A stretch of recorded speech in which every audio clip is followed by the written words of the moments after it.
Assalamualaikum warahmatullahi wabarakatuh.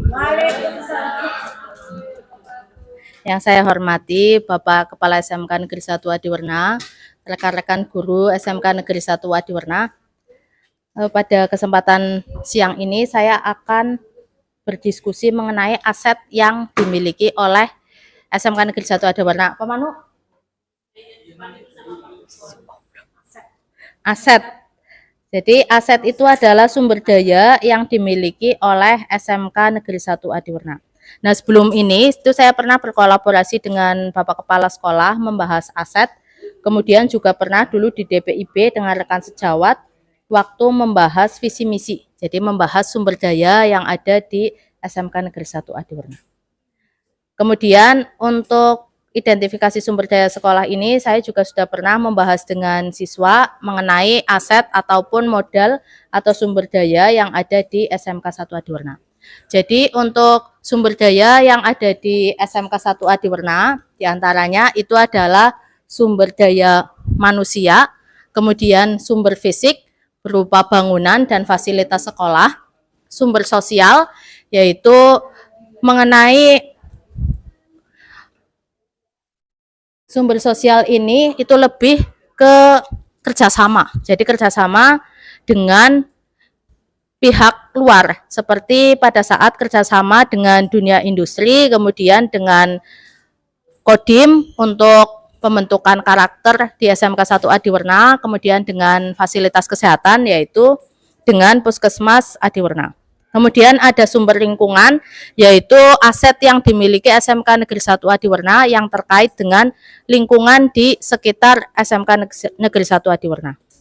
Kemudian ada sumber agama dan budaya, sumber politik, dan sumber finansial. Yang tentunya semuanya bisa dimanfaatkan oleh SMK Negeri 1 Adiwerna untuk kemajuan SMK Negeri 1 Adiwerna. Yang pertama di sini ada sumber manusia. Jadi saya sudah ke bagian kepegawaian, di sana saya mendata untuk sumber daya manusia yang ada di SMK Negeri 1 Adiwerna. Jadi SMK Negeri 1 Adiwerna ini memiliki sumber daya manusia yang unggul. Nah, diantaranya adalah kepala sekolah yang telah berijazah S2, kemudian ada juga komite sekolah berjumlah 5 orang yang berasal dari tokoh masyarakat dan praktisi pendidikan. Jadi ketua komite kita ini adalah guru, ya, guru di SMK 3 Kota Tegal. Kemudian untuk guru PNS itu berjumlah 73 dengan 16 orang yang berijazah S2 dan 58 orang berijazah S1. Kemudian P3K dengan jumlah 54 orang dengan ijazah S1. Kemungkinan juga sudah ada yang berijazah S2, tetapi karena P3K kemarin itu untuk formasinya adalah formasi yang dari S1, sehingga untuk datanya masih S1. Kemudian sebanyak 90 orang guru ASN baik PNS maupun P3K itu sudah memiliki sertifikat pendidik, yang tentunya dengan kepemilikan sertifikat pendidik ini menandakan bahwa guru di SMK Negeri 1 Negeri Adiwerna ini merupakan guru yang berkompeten dan sudah diakui kompetensinya melalui sertifikat pendidik. Selanjutnya untuk GTT masih ada 10 orang dan PTT 5 orang. Sedangkan untuk toolman atau yang bertugas di bengkel itu ada 7 orang. 7 orang. Yang mana? Satpam 7 orang dan 1 orang berijazah S1 yaitu Pak Dasmani yang sudah S1 dan 5 orang berijazah SM. Iya, sudah S1. Jurusannya Eskom. Iya, jurusannya Eskom. Nah, kemudian ada caraka atau kebersihan yang berjumlah 7 orang. Yang semuanya tentu saja sudah memiliki kompetensi terhadap tupoksinya masing-masing. Nah, selanjutnya sumber fisik. Jadi kalau sumber fisik ini seperti yang kita lihat SMK 1 Adiwerna, kita perlu bersyukur kita berada di sini dengan segala fasilitas itu yang semuanya memadai. Jadi gedung sekolah milik pemerintah, jadi kita tidak perlu khawatir misalkan 1 tahun kita harus pindah karena gedungnya ngontrak misalkan. Kemudian sudah ada ruang kelas, masjid, kamar mandi, kantor guru, karyawan, ruang meeting, dan aula yang semuanya bagus dan layak digunakan. Jadi kalau ada tamu yang ke SMK 1 Adiwarna, mereka mengakui ruang meeting kita, terutama ruang Revit S itu adalah ruang meeting yang megah ya di antara sekolah-sekolah yang lain. Kemudian adanya lapangan olahraga dan fasilitas olahraga yang memadai. Jadi di sini tidak hanya ada lapangan bola saja, tetapi juga ada lapangan futsal, voli, basket yang semuanya bisa digunakan oleh siswa. Ya kalau untuk renang itu belum ada, semoga bisa direalisasikan. Kemudian masih ada lahan kosong. Lahan kosong di belakang itu kemungkinan barangkali misalkan nanti ada bantuan fisik untuk kolam renang itu bisa dibangun di sana karena masih luas ya yang di belakang itu. Ya, kemudian ada juga taman yang dapat digunakan untuk mendukung pembelajaran kontekstual. Contohnya adalah pipas, bisa pembuatan kompos karena di sini banyak pohon daun yang bisa diambil. Kita bisa pelatihan ekoprint karena banyaknya tumbuhan yang ada di sini. Kemudian lapangan itu juga bahkan bisa kita gunakan untuk outbound siswa ekstrakurikuler. Kemudian adanya jaringan internet yang kuat. Jadi tidak seperti misalkan kita berada di gunung ataupun bukan di tengah kota ya. Jadi di sini untuk SMK 1 Adiwarna kebetulan berada di tengah kota, semua jaringan internet itu semuanya bisa kuat di sini. Semua provider itu bisa digunakan di sini. Kemudian adanya instalasi listrik yang layak dan termasuk juga wilayah yang jarang padam. Kalau ada sekolahan yang berada di wilayah yang sering dipadamkan listriknya, kalau di sini tidak.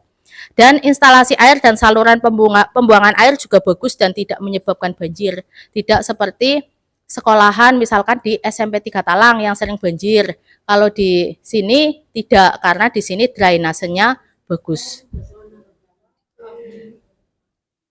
Kemudian sumber sosial. Sumber sosial ini berarti urusannya dengan interaksi, baik interaksi murid dengan murid maupun murid dengan guru.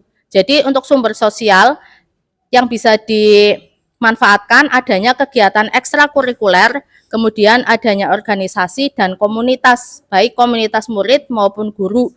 Guru itu contohnya MGMP, kemudian kalau KKG, ya KKG kemudian MGMP. Kalau murid itu ekstrakurikuler dan organisasi. Yang tentunya itu bisa merekatkan komunikasi dan interaksi antar warga sekolah sehingga di sini gurunya solid-solid, kemudian muridnya juga. Hubungan antara sekolah dengan pihak TNI yang berada di Kecamatan Adiwarna itu contohnya adalah hubungan interaksi kita dengan di 407 yang biasa kita ajak kerjasama untuk pembentukan karakter siswa. Jadi adanya hubungan baik ini menunjang di interaksi sosial SMK Negeri 1 Adiwarna dengan instansi lain. Selanjutnya adalah sumber lingkungan. Jadi SMK 1 Adiwarna ini berada di lingkungan yang strategis, dekat dengan pusat perbelanjaan, sarana kesehatan seperti rumah sakit, dan dikelilingi oleh berbagai home industri yang dapat digunakan untuk praktik siswa pada saat PKL. Jadi SMK 1 Adiwarna ini di tengah kota, kemudian dekat dengan rumah sakit, dekat dengan kepolisian Adiwarna, kemudian dekat dengan pusat perbelanjaan, sehingga kalau kita praktik itu kemudian kurang bahan, itu bisa langsung beli di sekitar sini. Misalkan praktik kewirausahaan, kemudian kurang bahan untuk masakan, nah itu bisa langsung ke pasar. Jadi tidak berada jauh dari pusat perbelanjaan. Adanya berbagai home industri, jadi kalau siswa PKL bisa di sekitar sini. Baik untuk jurusan TKJ itu banyak ya, kemudian untuk jurusan otomotif juga banyak bengkel yang kalau siswa mau itu bisa PKL di sekitar sekolah. Selanjutnya, sumber agama dan budaya. Jadi di sini ada budaya sopan santun masyarakat Adiwarna yang memudahkan kita pembentukan karakter siswa. Jadi ciri khas masyarakat Jawa itu adalah sopan santunnya yang tinggi. Jadi pada saat pembentukan karakter tidak sampai kita itu misalkan cekcok atau baku hantam dengan siswa, karena siswanya itu nurut ya, karena mereka sudah punya pondasi sopan santun.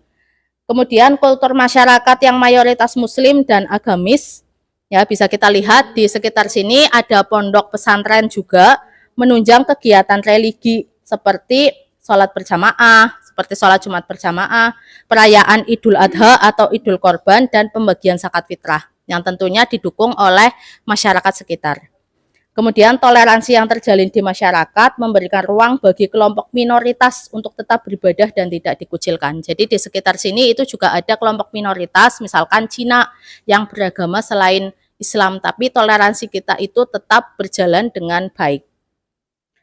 Kemudian sumber politik itu adalah status sekolah sebagai sekolah negeri yang menaati peraturan pemerintah, kemudian sekolah ramah anak, ya. Kita sudah punya sertifikat SRA, itu menjaga siswa dari perilaku bullying, sehingga situasi di sekolah itu terasa nyaman, dan tentunya akan berimbas pada pembelajaran siswa yang aman dan nyaman. Nah, kemudian menjadi sekolah adiwiyata, bahkan ASEAN Eco School, yang mampu menjaga lingkungan sekolah tetap bersih dan nyaman bagi siswa. Jadi pembelajaran yang ada di sini itu semakin nyaman adanya lingkungan yang bersih. Kemudian dengan sekolah status PK atau pusat keunggulan, sehingga banyak bantuan fisik maupun non-fisik.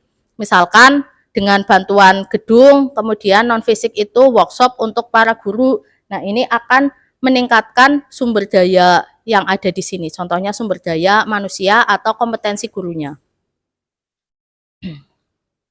Yang terakhir adalah sumber finansial.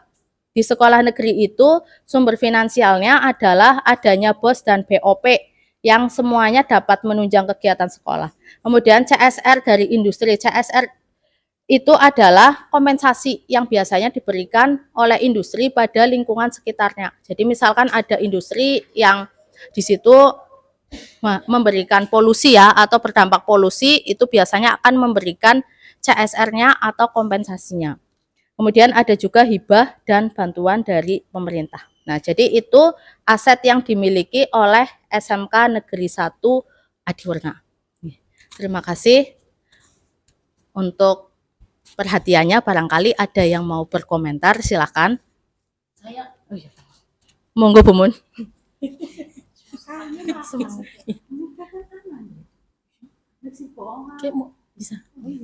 Terima kasih kepada Bu Saras yang sudah memaparkan tentang aset-aset yang ada di SMK Negeri 1 Adiwarna. Yang ingin saya tanyakan ini adalah bahwa aset itu kan ada yang tadi sudah dipaparkan Bu Saras. Yang ingin saya tanyakan ada aset yang belum dimasukkan ke dalam paparan Bu Saras, yaitu bahwa sekolah SMK Negeri 1 Adiwarna sebenarnya punya goodwill, Bu. Itu adalah aset yang tidak berwujud, yang tadi saya lihat belum dimasukkan ke dalam presentasi Bu Saras, nama baik sekolah kita. Karena sekolah kita itu namanya sudah luar biasa. Jangankan tingkat kabupaten, tapi bahkan sudah tingkat ASEAN ya, termasuk di situ adalah ASEAN Eco School. Kemudian yang berikutnya adalah yang ingin saya tanyakan terkait dengan tadi sumber finansial atau keuangan. Tadi ada BOS, ada BOP, kemudian ada dampak dari lingkungan industri atau CSR, hibah dan bantuan. Yang ingin saya tanyakan, kalau misalkan sumbernya itu dari internal, contohnya adalah dari Bu Mega, dari Bu Mega, UP ya misalkan, itu bisa dimasukkan ke dalam sumber finansial atau enggak? Itu saja, terima kasih sebelumnya, mohon maaf.